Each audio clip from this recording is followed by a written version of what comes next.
Good morning guys, welcome back to JM Farming YouTube channel. As you can see today we're back out with the new KRM fert spreader. I'm up on some farm ground that we cut for silage and just putting on some multi-cut sulphur at a rate of 347 kilos per hectare, so fairly heavy dose, but it won't get anything else before silage. And yeah, I'm getting on better today with the fert spreader. The last video you would have seen on Wednesday was the first day out with it. Since then we've had a couple little teething problems with it, but to be fair, Hamleys, who supplied it to us, have been fantastic. Also Chris, who is our KRM rep, he's been brilliant on the end of the phone to speak to get it working properly. So we had a couple of little issues. We had a ram that activates the border control on and off.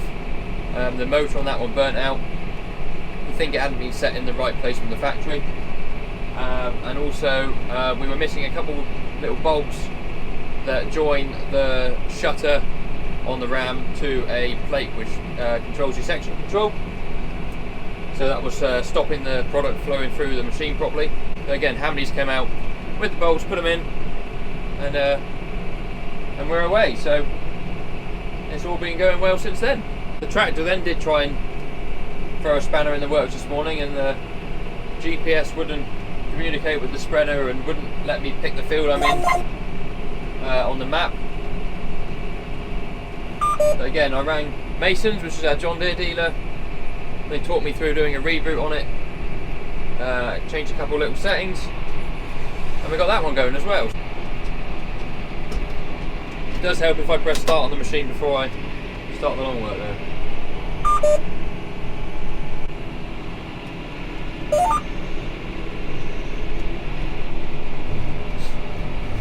But yeah, we're going on nicely. The clocks have gone forward since the last video, so it still looks a bit gloomy at the minute, but it's 10:15, but I guess it's 9:15 old time. So the sun is trying to break through. So perhaps when it does later on, we'll put the drone up and get that one going. But now the spreader's working, it is incredibly easy to use. I have a little book here I carry around with me, which is full of these, which are spread charts.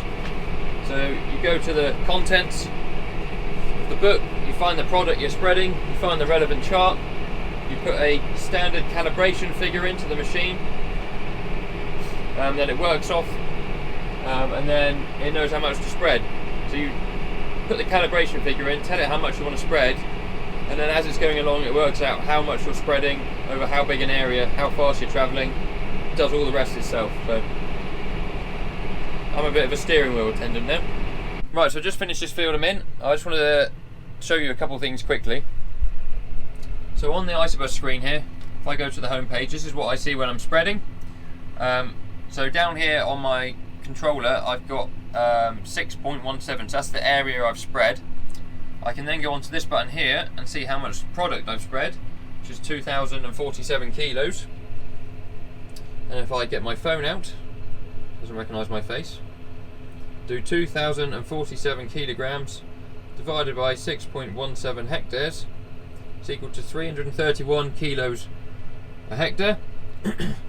So it's doing it a little bit light, but it's always constantly adjusting, so that's what it averaged itself out at. So you see on here it's supposed to be putting on 347, and the standard calibration down here, that figure changes itself depending on whether it thinks it's putting enough on or not. So I'm happy with that. I mean, it's putting it on at 13 kilos a hectare, slightly light, but we can work with that when you're putting on 347 a hectare.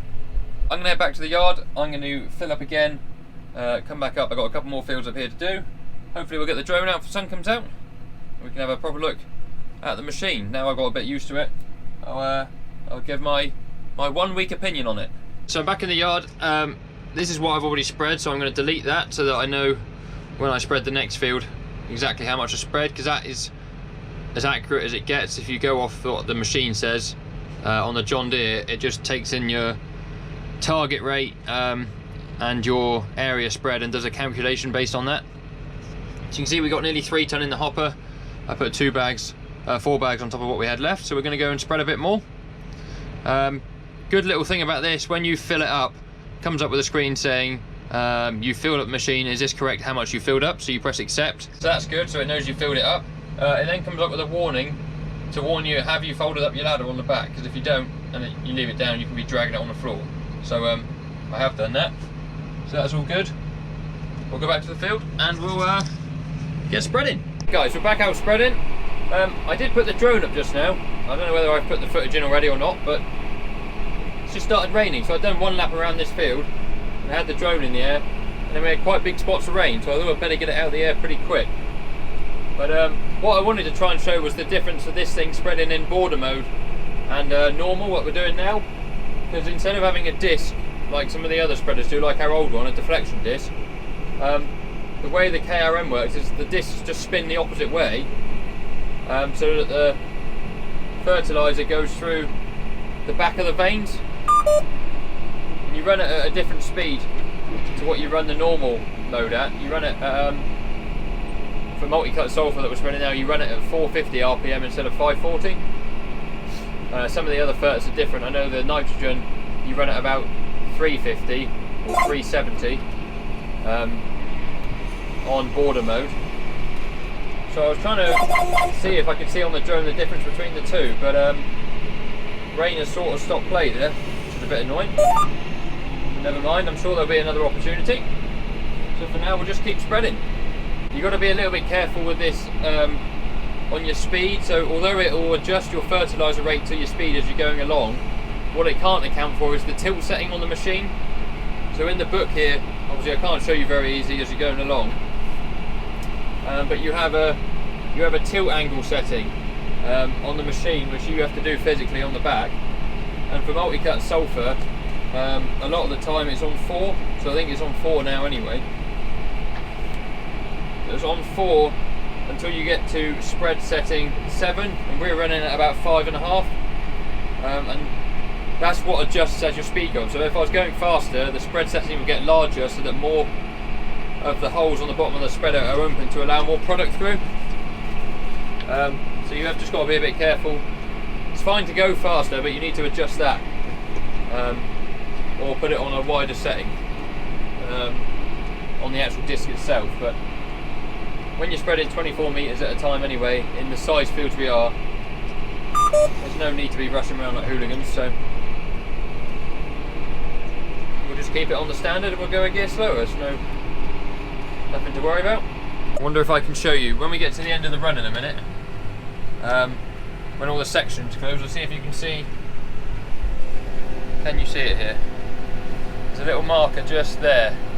It's got an arrow on it. It's down the bottom at the moment because it's on about nearly 6, the setting. But when all the sections close, that'll come up to the top, so that'll raise up to about here. That means the spreader's shut. So we'll see if it does it in a minute. Be interesting to see. So I'm not touching anything. We're coming to the end of the row. We're just about to go over what we've already spread now. And there he is. He closes on his own.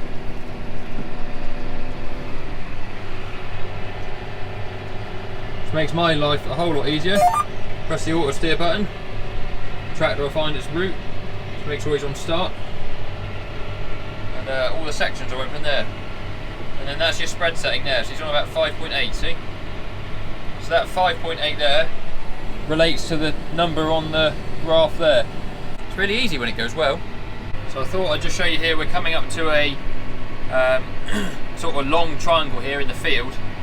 If I just swap to my other screen, you'll see here in a minute when we get there, because the sections will turn themselves off. There they go. That is how you drive efficiencies with fertiliser in this day and age. So all the ground is already spread, is shut. It's just doing that last 3 meters. You can see it's 3 meters being spread at the moment on the far left of the machine. And that's about to close. There it is.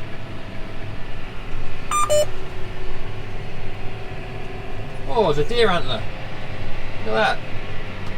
I found a deer antler in this field last year, and Gus loves them for chewing on. Look at that beast. Cool. That'll keep him going. He's still got the one we found last year, and it was about a third of the size of that. That'll keep him going for a good few years. See if he can eat it. Look, your present. Look, big antler. Oh, that's good. Not the fertiliser, you don't want that. Oh, Gussie, what is it? Oh, you got. Yes. He will absolutely love that. That must have come off a sizable stag. Look at that.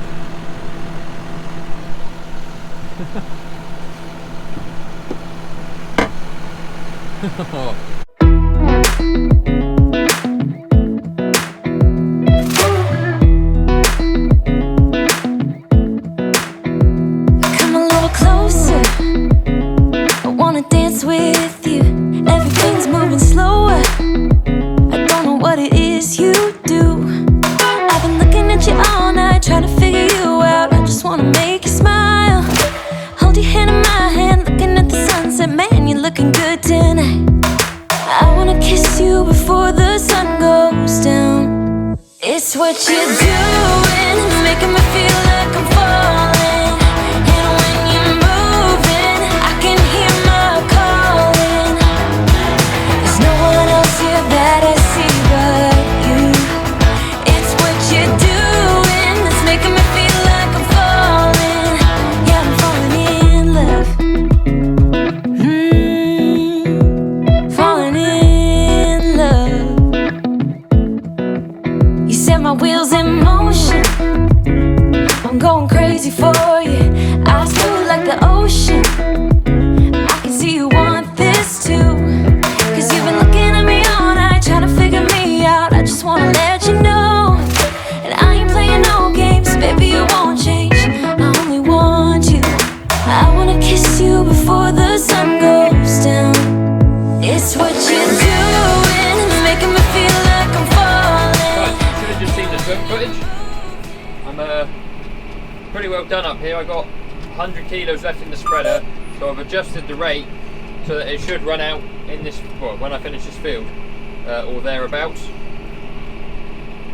Because there's no point going 20 minutes home to get, I don't know, 100 kilos to come back with, so we'll just make life easy for ourselves. One thing I hate is striping, and we've probably done it slightly wrong. When we got this spreader, using it for the first time, we started on the farm platform, which is the science ground. Probably should have started on the farm ground and made sure it was completely right for the farm, for the science ground. But we've done it now, so what can you do? That is us finished. Now to fertiliser. I got about 200, well, not even that, 40 yards to go. We run out, so not too bad. So we have to do paperwork. We're trying to get rid of doing paperwork, and we're going more onto this, which is a tablet. I'll show you how to do that, perhaps when we get back. There's a bit of setting up involved with the fields for the first time, and then once they're all set up, it'll be easy. But I'll show you through what we do that in a minute. I'll just complete the paperwork here so I can go back for me dinner. Right, it's another field done. John, I don't know if you can see him, is way down there, bottom of the field with the topper. He's having a go at whacking those rushes out of that field. Spreader covered in fertiliser. This is what I was on about, the tilt angle. So you set this little thing here on whatever one it tells you to. So I'm on this one here for this fertiliser. And then you make this bubble level. And obviously, with a normal top link, you set it when you're supposed to set it with half a hopper full. That way it's sort of at the best average. But the beauty of having a hydraulic top link is I can see the bubble from above in the cab. I can constantly adjust it so it's at the right tilt angle the entire time. Because obviously if you put 4 bags of fertiliser in there, it tends to tilt back a little bit on its own anyway. And then as it gets lighter, it tilts forward. Just so we're being as efficient and as accurate as we can, put the hydraulic top link on, and that does the best job possible. Gus is loving being back in the tractor. It's been a long winter, hasn't it, mate? No tractor rides. I know. He just lies out there with his head on the rail. He loves it. Put the aircon on him, keeps him nice and cool. Couldn't be happier. It does also tell me the tilt angle on here, so I can see if I need to adjust it at all. You can see John's doing a good job of topping, whacking those rushes down, pesky things. He did weed wipe those last year, and they all sort of curled up and died a bit when he weed wiped them, so he's going to top them and see if that will get rid of them. They haven't actually gone anywhere, but he's having fun, that's the main thing. Just take you through the process here. It's really nice on the buttons here, you can let the machine up and down and also do the top link. Makes it a lot easier. Trying to do it from in the cab. So this is the scale it uses to open the outlets, or the flow of the stuff. And it does all that, works it all out on your speed. So then the top link I can do on this one here, so I can either extend it or pull it back in. So I always pull it back in a bit, because the weight of the stuff will send it out. Pull the hopper cover over like so. Got our steps. Lovely job. I always have a look in to make sure there's no big lumps. Got a few little ones, but we'll fill that up and we'll go again.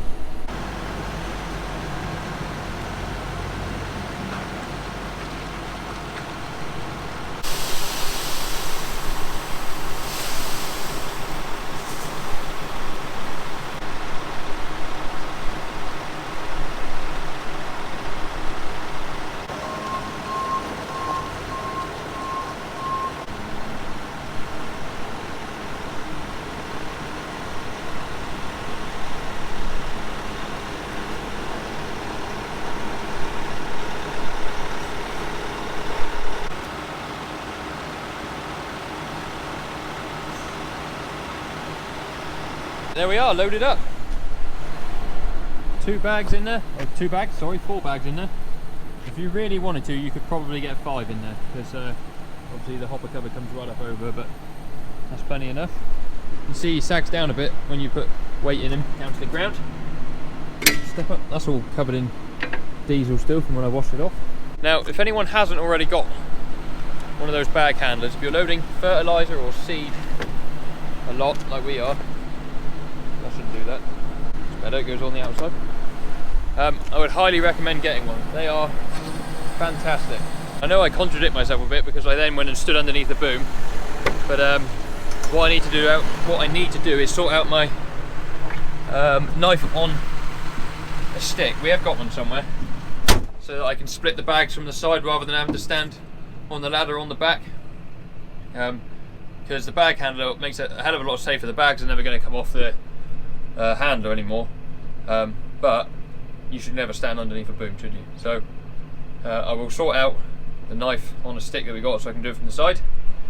This is the screen you get when you're filled up, so it knows we filled up 2,388 kilos, so you just press accept. It then comes up with this, which you sound like you've done something wrong, but you haven't. It's just making sure you've put your ladder up, which we have. So press OK. It's now saying we've got enough to do another 7 hectares, so we'll go off and do it. Back in the yard for 5 o'clock. Not a bad day spreading at all. Didn't leave any marks anywhere. Ground's all held up really well, so we will park up, and tomorrow morning, the weather's supposed to turn bad tomorrow, or colder and wetter, so I will sort out all the empty bags we've got lying around, and I'll also wash the spreader out. But just before the video ends, I will show you what we do on the tablet here. I said I would do that. So these are our tablets. We use some software called FarmOS. It's open source software. There's been a lot of development for this specifically for Rothamsted research, for us, and also the guys at Harpenden who do a lot of the arable work. So without going into too much detail, basically when we're doing a job, you've got to pick from one of these options.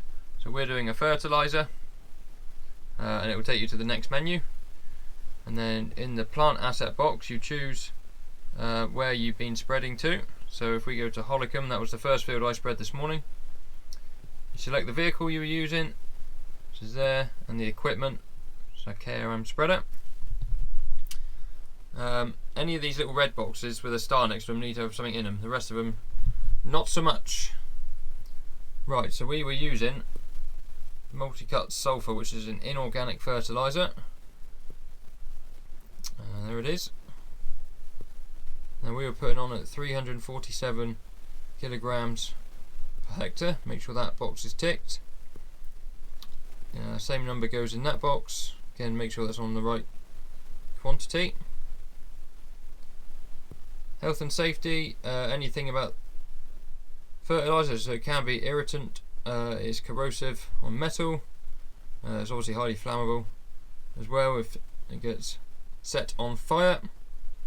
Now this is a lot of the details that we used to fill in on paper, so we're now putting in on here instead. So the time started, I have to refer back to my paper note. It was 29 minutes past 9 this morning.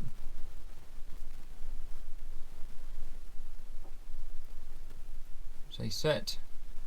Didn't take me that long.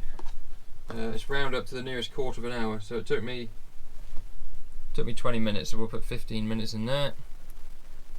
It wants to know how many hours the tractor's done when you start, so 2790.8.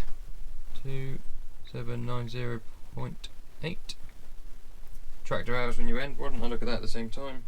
2791.1. Treated area, so obviously the John Deere system keeps track of how much of the field you spread. So we spread 6.17 hectares, and the total applied in the field was 2,047 kilograms. How much fuel did we use? 4.3 litres in that field. And then for things like spraying, you can add photos or recommendation sheets. Go on to the job status. It's done by me. I finished the job, and you press submit, and hopefully, fingers crossed, that'll tell me that that all went through fine, which it did. I think we've got 3 or 4 of these tablets now to have in the tractors and the forager with us when we're doing all our various jobs. Obviously cuts down on paper.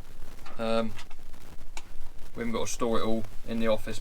Paper copies makes Mail's life a lot easier. The other reason we're using Farm OS rather than another software, because there are loads of softwares you can use to record what you're doing, is so that anyone with a Rothamsted login, so anyone on Rothamsted's site, so here or Harpenden, can have their own login. They can log in and they can look at all the activity on various fields. So if they're setting up a project, for example, they can see all the history on certain fields, when it's had fertiliser, when it's been sprayed, how much the field's had in total or per hectare or whatever. So it gives a really good history to the field in one place, rather than having to trawl through various years of records to see who's done what to the fields. So that's the sort of way it's heading. So we've just started to use that now this year, so hopefully in a couple of months time, when we've done a lot more of it, we'll have our heads around it a bit more and it'll become second nature.